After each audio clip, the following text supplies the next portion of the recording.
한겨울 눈보라를 뚫고 한 나그네가 지친 몸을 이끌고 산을 오르고 있었습니다. 이대로 가다간 동상이 걸려 어찌 될지 몰랐습니다. 여보시오! 거기 누구 있어? 산속 깊은 곳에 주막이 하나 보였습니다. 그곳에서 도움을 청해보기로 했습니다. 이 나그네는 그날 밤 목숨을 건질 수 있었을까요? 오늘 이야기는 가난한 주막 부부가 베푼 작은 온정 하나가 훗날 얼마나 큰 은혜로 되돌아왔는지, 그리고 그 나그네가 실은 누구였는지 지금부터 들려드리겠습니다. 조선 땅 깊은 산골에 작은 주막 하나가 있었습니다. 큰 길에서 한참 벗어난 외진 고갯길 아래 자리한 그 주막은 지나는 길손들이 하룻밤 묵어가거나 요기를 하고 가는 허름한 곳이었습니다. 기와가 아닌 초가지붕이었고 방도 2칸뿐인 작은 살림이었지만 이 주막을 지키는 부부의 마음씨만큼은 인근에 소문이 자자했습니다. 남편의 이름은 억쇠, 아내의 이름은 순덕이라 하였습니다. 두 사람은 원래 이 산골 마을에서 나고 자란 사람들로 젊은 시절 혼인을 하고 얼마 되지 않아 이 자리에 작은 주막을 열었습니다. 처음에는 그저 지나는 나무꾼이나 보찜 장수들에게 국밥 한 그릇 말아주는 정도로 시작한 살림이었습니다. 억새는 젊어서 한때 산에서 나무를 해다 파는 나무꾼이었으나 무릎을 다친 뒤로는 힘든 일을 하기가 어려워져 순덕과 함께 이 주막을 꾸리며 살아가게 되었습니다. 순덕은 손끝이 야무진 사람이었습니다. 넉넉지 않은 재료로도 지나가는 손님들에게 늘 정갈한 밥상을 차려내는 것으로 이름이 났습니다. 두 사람에게는 슬하에 자식이 없었습니다. 혼인한 지 오래되었지만 끝내 아이가 들어서지 않아 한동안 마음속으로 깊이 앓기도 했습니다. 하지만 두 사람은 그 아쉬움을 지나는 길손들을 정성껏 돌보는 것으로 채워나갔습니다. 굶주린 거린이 지나가면 밥 한 술이라도 나누어 먹였고, 돈이 없어 쩔쩔매는 젊은 보찜 장수에게는 다음에 형편이 되면 갚으라며 외상을 내주기도 했습니다. 그렇게 몇 해가 지나자 이 작은 주막은 인근 고을까지 소문이 났습니다. 그 주막에 들르면 주머니가 가벼워도 야박하게 굴지 않는다는 소문이었습니다. 이 산골 마을은 앞서 말했듯 큰 길에서 한참 벗어난 외진 곳에 자리하고 있었습니다. 몇 해 전부터 이 고을을 다스리는 현감의 횡포가 날이 갈수록 심해지고 있었습니다. 이 고을의 현감은 조정에 든든한 뒷배가 있어 누구도 함부로 건드리지 못한다는 소문이 파다한 인물이었습니다. 그는 해마다 정해진 세금 외에도 이런저런 명목을 붙여 백성들에게서 곡식을 더 거두어 드렸습니다. 흉년이 들어 그의 농사를 망쳐도 세금은 한 톨도 감해주지 않았습니다. 오히려 세금을 제때 내지 못하는 이들에게는 관아의 포조를 보내 집안 세간살이까지 뒤져 갓 나가는 것을 빼앗아 가곤 했습니다. 마을 사람들은 그 밑에서 하루하루를 근근히 버티며 살아가고 있었습니다. 억새와 순떡 부부도 예외는 아니었습니다. 주막을 꾸려 겨우겨우 먹고 사는데도 관아에서는 해마다 더 많은 세금을 물렸습니다. 지난해에는 특히 심해서 억새가 아끼던 소마저 세금 대신 관아에 끌려가고 말았습니다. 그럼에도 두 사람은 그 힘든 살림 속에서도 마음만큼은 넉넉하게 살고자 애썼습니다. 우리가 이만큼도 못 나누면서 어찌 사람이라 하겠소.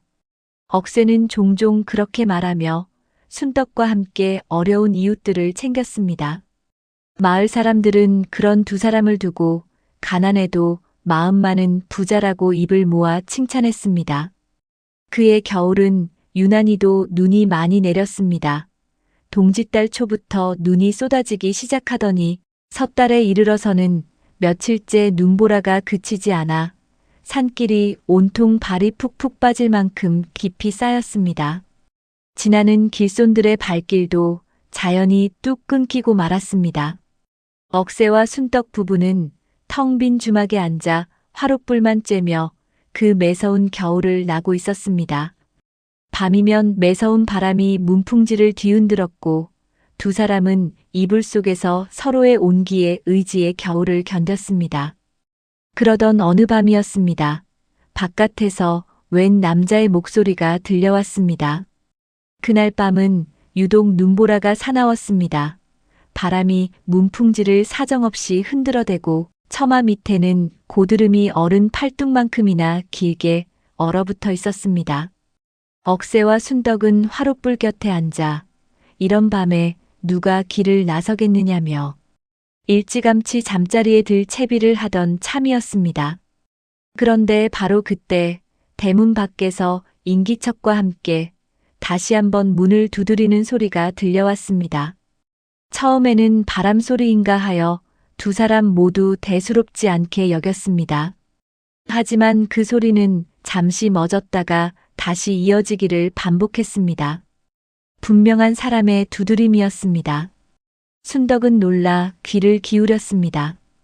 이런 눈보라 속에 이 산골까지 찾아올 사람이 있으리라고는 생각지 못했기 때문입니다. 억새가 등불을 들고 나가 문을 열자 그 앞에는 온몸이 눈에 뒤덮인 나그네 하나가 서 있었습니다. 행색은 몹시 남루했습니다. 낡고 해진 도포에 다 떨어진 집신을 신고 있었고 얼굴은 추위에 새파랗게 질려 있었습니다. 수염에는 고드름이 맺혀 있었고 손끝은 이미 감각이 없어 보일 만큼 하얗게 얼어 있었습니다. 나그네는 다 쓰러져가는 목소리로 하룻밤만 신세를 지게 해달라고 청했습니다. 억새는 잠시 그 행색을 훑어보았습니다. 솔직히 말하자면 저런 행색으로는 하룻밤 밥값이라도 제대로 치르리 만무해 보였습니다. 가뜩이나 살림이 빠듯한 처지에 공으로 재워주고 먹여주기란 쉬운 일이 아니었습니다. 게다가 소문에는 이런 눈보라를 틈타 도둑질을 일삼는 자들도 있다고 하였습니다. 억새의 머릿속에 잠시 그런 걱정이 스치기도 했습니다. 하지만 억새는 얼어붙은 나그네의 파리한 얼굴을 다시 한번 바라보았습니다. 이 매서운 눈보라 속에서 사람 하나를 그냥 내치면 필시 얼어 죽고 말 것이었습니다. 어허, 이런 밤에 어찌 사람을 내치겠소. 어서 드시오. 억새는 나그네를 안으로 들이며 순덕에게 얼른 방을 데우고 요기할 것을 내오라 일렀습니다. 순덕도 남편의 마음을 헤아려 두말 없이 부엌으로 향했습니다. 나그네는 아랫목에 앉아 온몸을 녹였습니다. 한참을 그렇게 몸을 웅크리고 있던 나그네는 조금씩 혈색이 돌아오자 연신 고맙다는 말을 건넸습니다. 순덕이 차려온 것은 넉넉지 않은 살림에 있는 것들을 모아 만든 소박한 밥상이었습니다. 보리밥 한 그릇과 시래기를 넣어 끓인 된장국, 그리고 김장독에서 막 꺼낸 김치 몇 조각이 전부였습니다. 하지만 나그네는 그 소박한 밥상을 마치 진수성찬을 받은 것처럼 감사히 여기며 그릇을 깨끗이 비웠습니다. 숟가락을 놓은 나그네는 며칠 만에 처음으로 따뜻한 밥을 먹었다며 눈시울을 붉히기까지 했습니다. 밥을 다 먹은 나그네는 품속에서 작은 엽전 몇 잎을 꺼내 내밀었습니다. 억새는 손사래를 치며 이런 눈보라 속에 하룻밤 재워준 것을 가지고 어찌 값을 받겠느냐며 극구 사양했습니다. 손님, 그 돈은 넣어두시오. 이런 밤에 사람이 사람을 돕는 것이 무슨 장사가 되겠소. 나그네는 그 마음이 고맙다며 다시 품속에 엽전을 집어넣었습니다. 그러고는 두 사람의 얼굴을 한참 동안 가만히 바라보았습니다. 그 눈빛에는 단순한 고마움 이상의 무언가가 담겨 있는 듯 했습니다. 그날 밤 나그네는 오랜만에 따뜻한 방에서 몸을 녹였습니다. 그런데 이튿날 아침이 되어도 눈은 그치지 않았고 오히려 밤사이 더 두텁게 쌓여 있었습니다. 억새와 순떡 부부는 다음 날에도 나그네가 불편하지 않도록 잘 배려해 주었습니다. 순덕은 나그네의 젖은 버선을 화롯가에 널어 말려주었고 억새는 나그네의 집신이 다 해진 것을 보고 손수 새 집신 한 켤레를 삼아주기도 했습니다. 나그네는 그런 두 사람의 정성에 마음 깊이 감사해했습니다.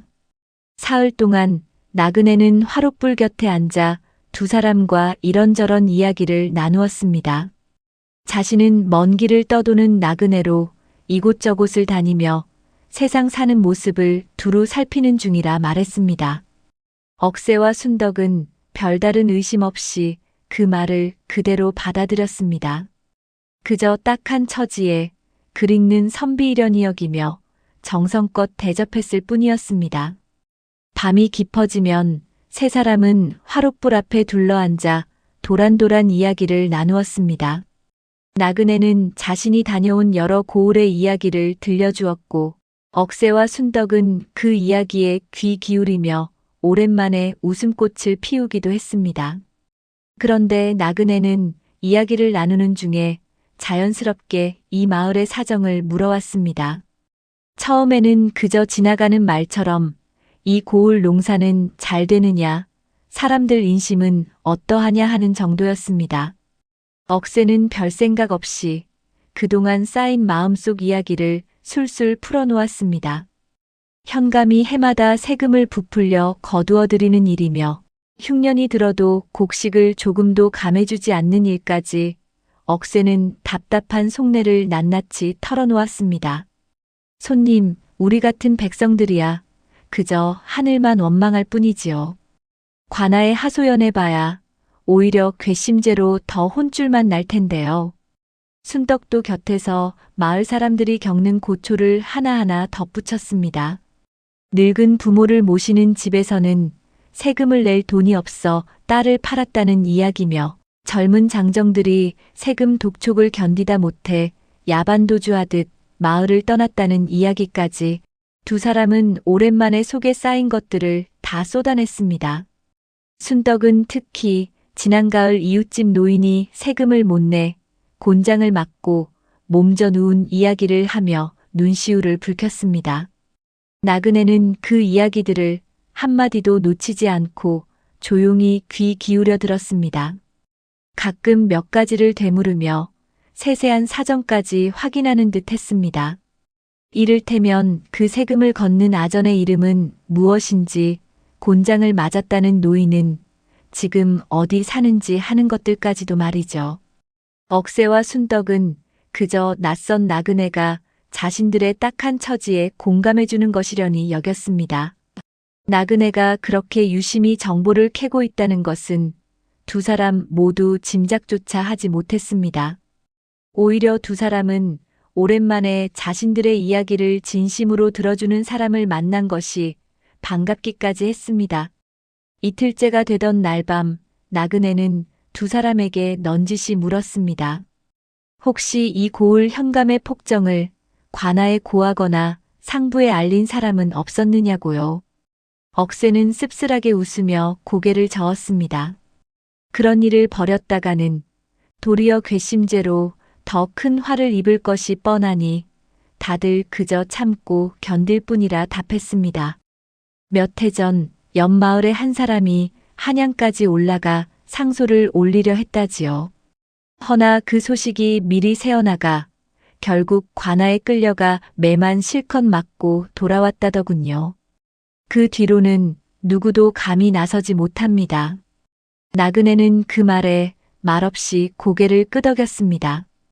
그리고 그 눈빛 속에는 무언가 결심한 듯한 빛이 스치고 지나갔습니다. 화롯불의 불씨가 타닥타닥 소리를 내며 사그라들 때까지 나그네는 오래도록 생각에 잠긴 얼굴을 하고 있었습니다. 사흘째 되던 아침, 마침내 눈보라가 그치고 하늘이 맑게 개었습니다. 밤새 소복이 쌓인 눈이 아침 햇살을 받아 온 산을 새하얗게 빛냈습니다. 나그네는 이제 길을 떠나야겠다며 자리에서 일어났습니다. 억새와 순덕은 며칠간 정든 나그네를 배웅하며 아쉬운 마음을 감추지 못했습니다. 순덕은 나그네가 떠나는 길에 먹을 수 있도록 새벽부터 일어나 주먹밥을 몇 개 정성껏 싸주었습니다. 억새는 나그네에게 눈길에 미끄러지지 않도록 집신의 새끼줄까지 단단히 감아주었습니다. 나그네는 그 주먹밥을 받아들며 두 사람에게 진심 어린 인사를 건넸습니다. 두 분의 은혜를 내 결코 잊지 않으리다. 이렇게 큰 은혜를 입었으니 반드시 갚을 날이 있을 것이오. 억새는 그저 웃으며 길손을 재워준 것이 무슨 은혜씩이나 되겠느냐며 손사래를 쳤습니다. 손님도 참 그런 큰 말씀을 다 하시는구려. 그저 사람이 사람을 도운 것뿐입니다. 나그네는 그 말에 옅은 미소를 지어 보이고는 다시 한번 두 사람의 얼굴을 눈에 담듯 바라보았습니다. 그러고는 다시 눈 쌓인 산길을 따라 천천히 마을을 떠났습니다. 억새와 순덕은 그 뒷모습이 산모퉁이를 돌아 완전히 사라질 때까지 오래도록 지켜보았습니다. 문 앞에 서서 저 멀리 사라지는 발자국을 바라보던 순덕이 문득 중얼거렸습니다. 저 양반 어딘가 예사롭지 않은 데가 있었는데 말이오. 억새도 고개를 끄덕이며 맞장구를 쳤지만 그저 그뿐이었습니다.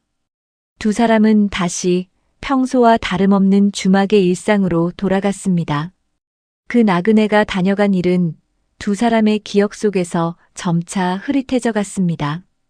봄이 오면 밭을 갈아야 하고 주막도 다시 손님 맞이를 준비해야 했으니 하루하루의 고단함 속에 그 겨울의 기억은 서서히 묻혀갔습니다.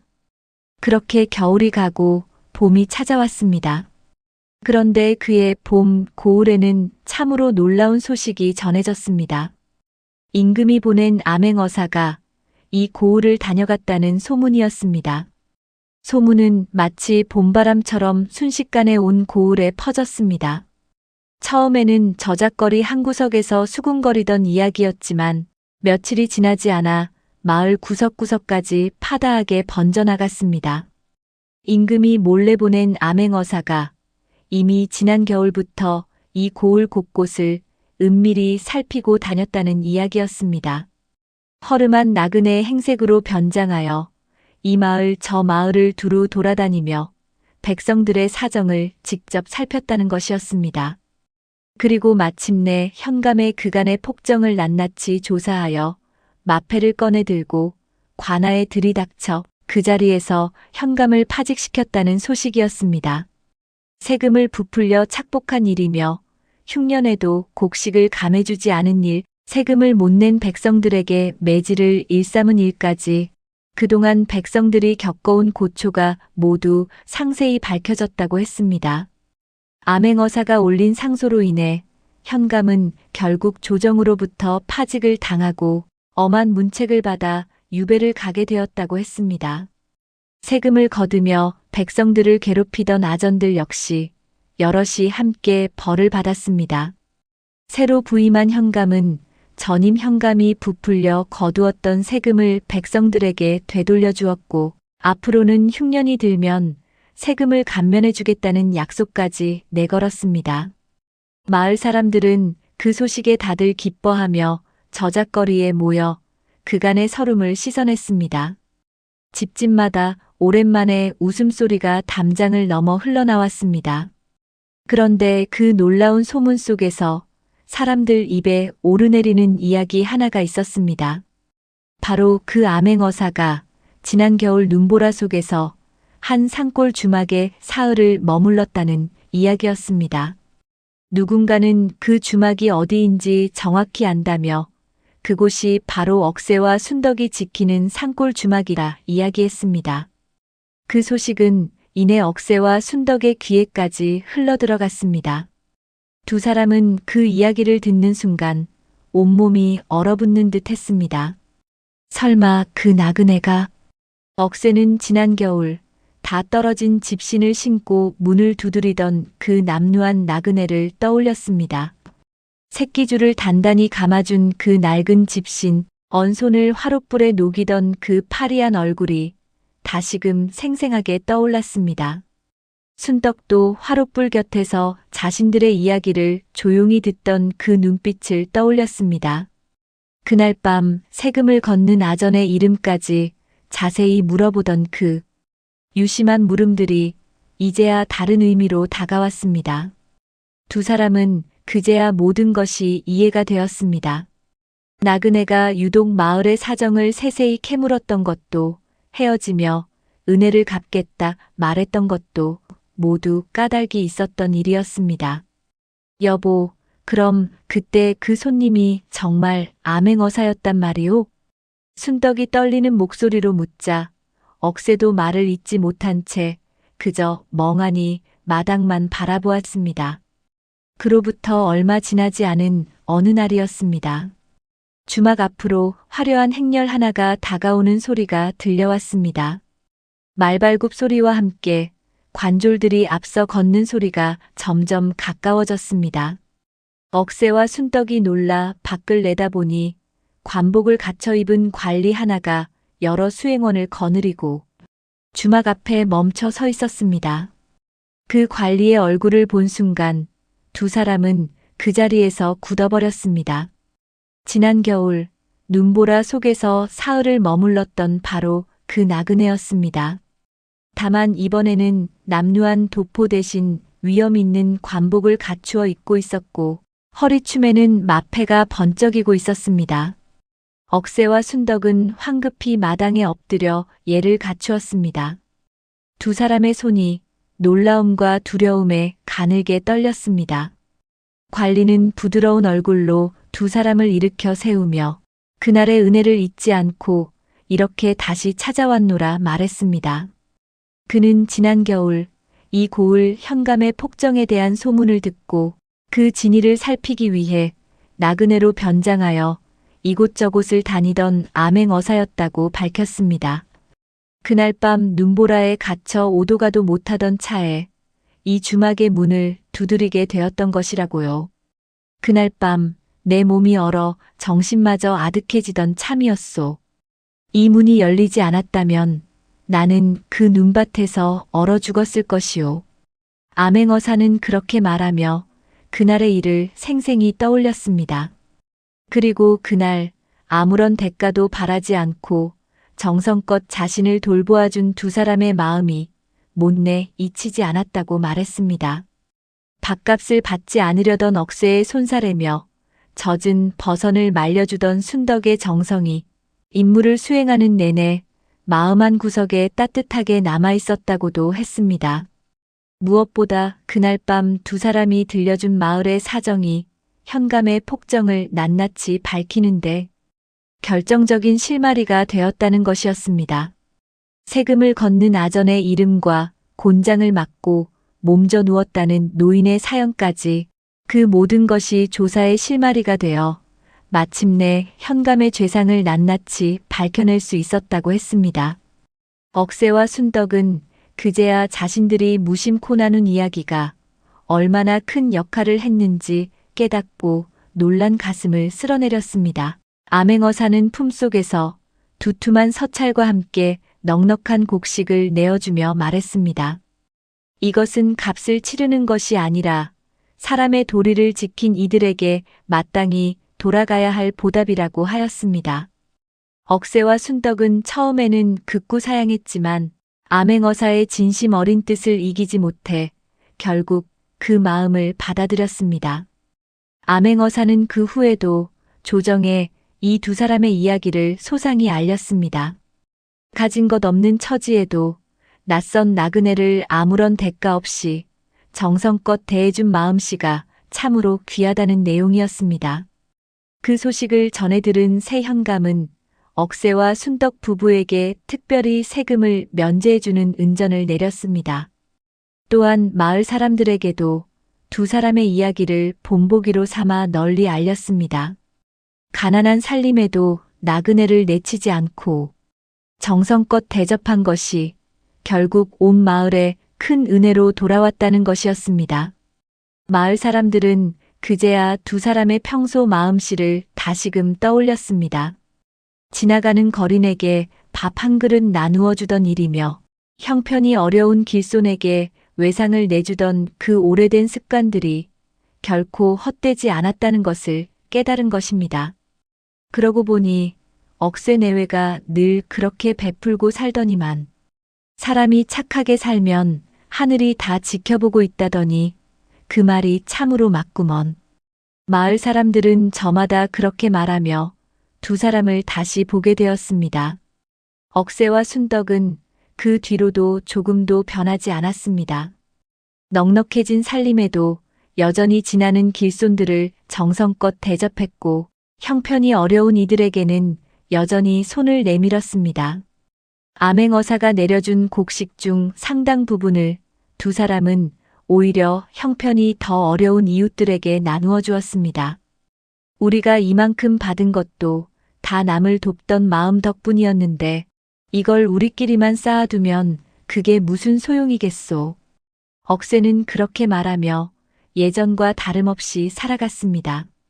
다만 이제는 주막을 찾는 발걸음이 예전보다 훨씬 많아졌습니다. 그 산골 주막에서 하룻밤을 묵으면 복을 받는다는 이야기가 어느새 인근 고을까지 널리 퍼졌기 때문입니다. 사람들은 일부러 먼 길을 돌아서라도 그 주막에 들러 하룻밤을 청하곤 했습니다. 개중에는 정말로 어려운 사정이 있어 하룻밤 신세를 청하는 이들도 많았습니다. 억새와 순덕은 누가 찾아오든 예전과 다름없이 정성껏 맞이했습니다. 혹여 이번에도 귀한 손님이 아닐까 하는 마음에서가 아니라 그저 몸에 밴 그 오래된 마음씨 때문이었습니다. 억새와 순덕은 그 모든 것이 그저 감사할 따름이었습니다. 자신들은 그저 마땅히 할 일을 했을 뿐인데 이렇게 큰 복이 돌아올 줄은 꿈에도 생각하지 못했던 것입니다. 세월이 흘러 두 사람의 이야기는 그 산골 마을에 오래도록 전해졌습니다. 눈보라 치던 밤 가난한 주막 부부가 낯선 나그네를 재워준 이야기. 그리고 그 작은 온정이 온 마을을 구한 큰 은혜로 되돌아온 이야기로 말입니다. 사람들은 이 이야기를 들을 때마다 저마다 한 가지씩을 마음에 새겼습니다. 베푼 마음은 결코 사라지지 않고 눈에 보이지 않는 곳에서도 반드시 그 값을 한다는 것을 말입니다. 오늘 이야기는 여기까지입니다. 가진 것 없는 살림에도 낯선 일을 내치지 않았던 부부의 작은 온정. 그 마음이 결국 온 마을의 억울함을 풀어내는 큰 힘이 되었습니다. 우리는 살면서 누군가에게 베푼 작은 친절이 어떤 결과로 돌아올지 알지 못합니다. 그저 그 순간 마땅히 해야 할 일이라 여기고 손을 내밀 뿐입니다. 하지만 그 마음은 눈에 보이지 않는 곳에서도 조용히 자기 몫을 다하고 있는지도 모릅니다. 오늘 하루 당신이 베푼 작은 친절 하나가 있었다면 그것도 그러할 것입니다. 이제 마음을 편히 내려놓고 하루의 고단함을 잊으셔도 좋습니다. 오늘도 좋은 꿈이 찾아오길 바라봅니다. 우리는 다음 영상에서 또 만나요.